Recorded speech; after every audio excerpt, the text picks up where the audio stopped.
မိုးကလည်းအေးနေတော့ရာသီဥတုနဲ့လက်ဖက်တာလေးရွေးပြီးတော့ချက်ရသေးတယ်ဒီနေ့ကကြက်သားကိုတောက်ဆန်းပုံစံလေးမယမ်းပြားလေးနဲ့ချက်ခင်းကျင်ပြီးငပိချက်ကိုမှငဒီတူချက်ကိုကြော်ပြီးတော့အုပ်အကျော်ဆိုရင်ဒီလိုမျိုးလေးမစားဘူးမှလားဒါကတင်မောတိကျော်တီမီဝီကြက်သားကိုမယမ်းပြားချောင်းနဲ့တောက်ဆန်းလေးချက်မှာဖြစ်ပါတယ်ပထမအဆုံးချင်းနဲ့ကြက်သွန်ပြူကိုထောင်းနှောက်လိုက်တယ်ပြီးတော့ကြက်သွန်လေးကိုလည်းလေးစိတ်စိတ်ထားလိုက်ပါမယ်ထဲ့မဲ့အစာပလာတွေကတော့ငရုတ်သီးစိမ့်ရဲ့မယမ်းပြားချောင်းရဲ့ပါပဲအိမ်မှာဇပလင်ကုန်နေလို့မထည့်လိုက်ရပါဘူးကြက်သားကိုတော့ကိုယ်စိတ်ကြအသားလေးတွေသုံးနိုင်တယ်ကျွန်တော်ကတော့ကြက်ပေါင်သားကိုသုံးတာလေစနင်းမုံနဲ့စားဟင်းရွက်မုံနဲ့အရသာဝင်မအောင်နဲ့နှက်ထားလိုက်တယ်ပြီးရင်အိုးထဲမှာစီလေးပါလေးုံထည့်ပြီးတော့ထောင်းထားတဲ့ကြက်သွန်ပြူနဲ့ချင်းကိုအရင်ဆုံးစီတက်တယ်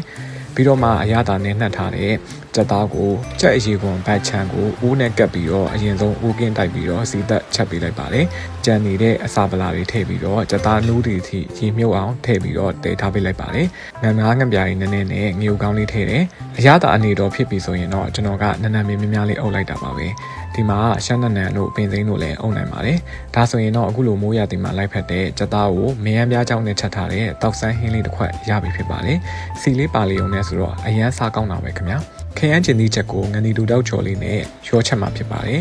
ခရမ်းကျင်သီးတွေကိုအတုံးကြီးကြီးလေးတွေလှီးထားပေးလိုက်ပါတယ်ပြီးတော့ကြက်သွန်ဖြူကိုလည်းထောင်းထားလိုက်တယ်အိုးထဲမှာစီထည့်ပြီးတော့ကြက်သွန်ဖြူကိုစနင်းမုံ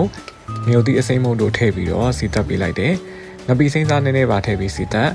လှီးဖြတ်ထားတဲ့ခရမ်းကျင်သီးတွေထည့်ခရမ်းကျင်သီးတွေနူးသွားအောင်လို့ရေထည့်ပြီးတော့တဲထားပေးလိုက်တယ်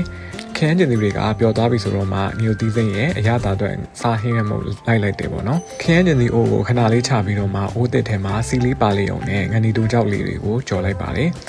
ငနီတူကြောက်အနှံလေးမွှေးသွားပြီဆိုရင်တော့ခုနကခရမ်းကျင်သီးအိုးတွေကိုပြန်ပြီးတော့ရောမယ်ပေါ့ဒီလိုလုပ်ချင်းဟာငနီတူကြောက်ရဲ့အနက်အရသာကိုပို့ပြီးတော့ကောင်းပြီးတော့ထမင်းစားမေးစေပါတယ်ပြီးတော့မှနန်းနန်းမင်းများလေးအုပ်လိုက်တာပါပဲခရမ်းကျင်သီးချက်ကိုနီတူကြောက်ကြော်နဲ့နန်းနန်းမင်းများလေးနဲ့အုပ်ထားတဲ့ဟင်းတစ်ခွက်ရပြီဖြစ်ပါတယ်အကျော်ဆိုရင်ဘူးသီးကြော်ထက်အရသာပိုကောင်းတဲ့တင်မောသီးကြော်လေးကြော်ပြပါမယ်တင်မောသီးအစိမ်းတစ်လုံးကိုအခွန်ခွာပလှီလိုက်ပါလေ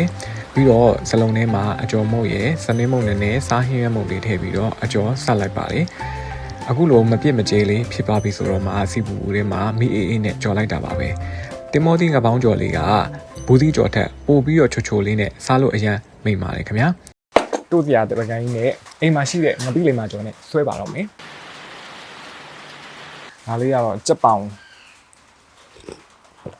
မင်းများနဲ့ပူပူဆက်ဆက်ရာသီသားလေးဆွဲရမယ့်တောင်းဝင်ကကြာရောက်ပါပြီငပိလေးမှာကြောဒီမှာငပိရေမရှိဘူးငပိလေးမှာကြောနဲ့ဆွဲဒါလေးဦးနဲ့လိုက်ဖက်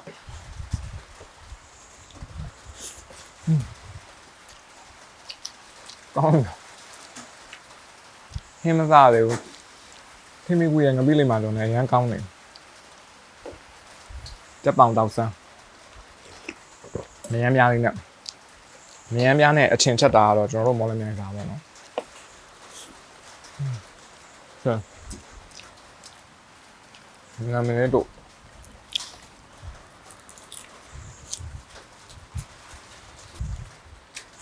ကြောက်က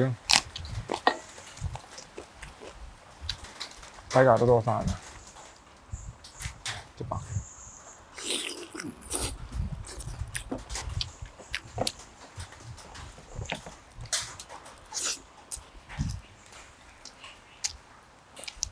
တင်မောလေးငါပေါင်းကြော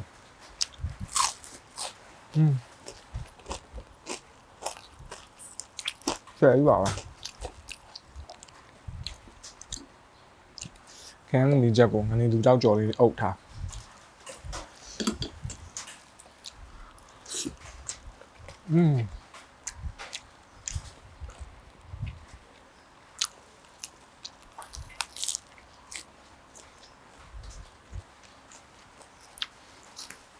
不是啊。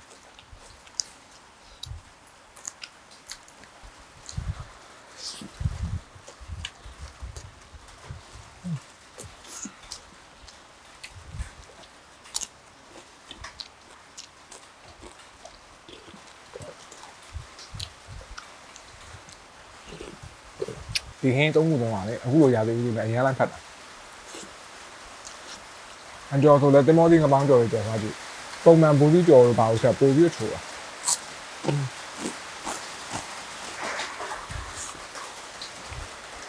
မိုးရတယ်အသေးကောင်းမယ်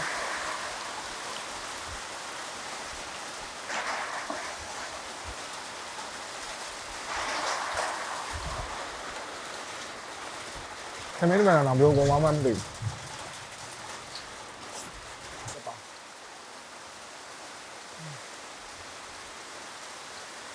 မိုးအေးနဲ့အခုလိုဟင်းလေးချက်ထားကြည့်တော့အရန်လိုက်ခတ်ပြီးတော့ခမင်းစားမိနေတာသိကြပါပဲချင်းမီကွေးရဲ့ငပိလိမ္မာဘူးလေးကတော့ပါမဖြစ်မှာနော်